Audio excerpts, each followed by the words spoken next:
If you have a small machine and a small operation like I do, you'll find that you'll be able to load pickup trucks no problem, small dump trucks, 6 cubic yards, 8 cubic yards, 10 cubic yards without much trouble. But when you start to get orders that have the larger dump trucks, 20 cubic yards and above, you're probably not going to be able to load it with this kind of machine. So let me show you the ramp that I use for that. Just because you're a small operator doesn't mean you can't satisfy some big orders. It's all about doing more with less. So if you have a small machine, you can still load up the big dump trucks, but you're going to need a ramp just to give you a few extra feet. So let me show you a few things that I've learned. This is my third ramp actually, and it works really well.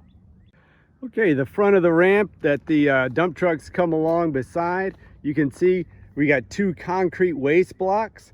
I like to have 2 because it gives me more width so I can load more of the dump truck without asking the operator to move forward or back. I have to do that 1 or 2 times, but it's good to get as much as you can in each position. It also gives me more stability to have a nice wide compacted ramp.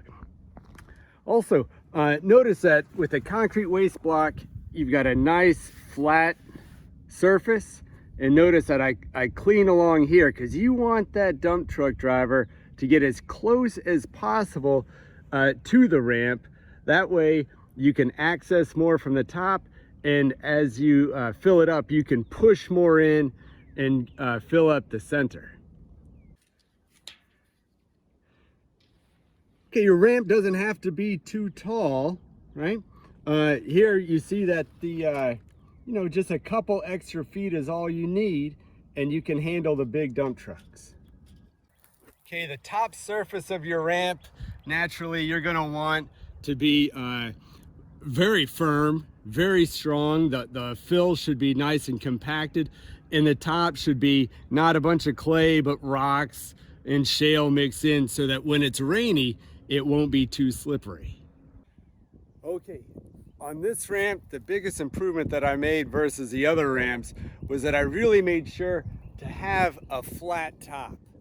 Okay, a flat top. Notice that the machine, when it's on top, it's level, right? And that makes all the difference in the world for loading up high, not being unstable, and being able to push the material once it's starting to fill up and get it all the way into the truck, and to be able to lift your load, empty it out, and bring the bucket down safely without being in danger of having material fall on you or tipping your machine.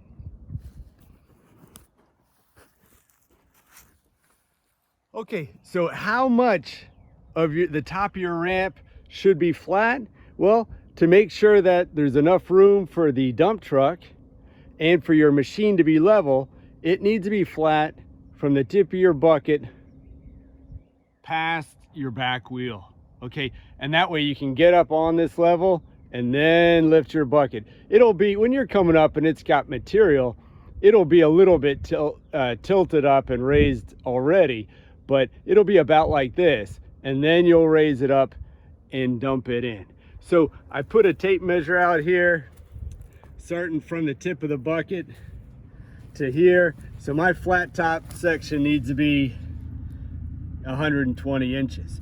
Now, you can see that, before you get to the flat top, there's kind of a bump and it goes down. For comfort's sake, you can make that a more gradual rise, but that doesn't matter. What matters is that when you're at the top, it's flat. Okay, when you're actually loading the dump truck and your bucket is up high with a bunch of material in it, and you're sitting, of course, in the machine, you're gonna naturally be watching up here, and that's fine. You're gonna be making sure that your bucket, as you rotate it and empty it out, that you're not knocking the side of the dump truck and that you're getting all your material out. But also, as you approach and as you have all this weight up here, you better also keep an eye on this, right? Your wheels, naturally, you want to bring it, you can even bring it a little more forward than I did, but you absolutely don't want to have all your attention up there and then accidentally roll off this lip, and then because then you'll crash into the dump truck and maybe get hung up there. Could be very dangerous.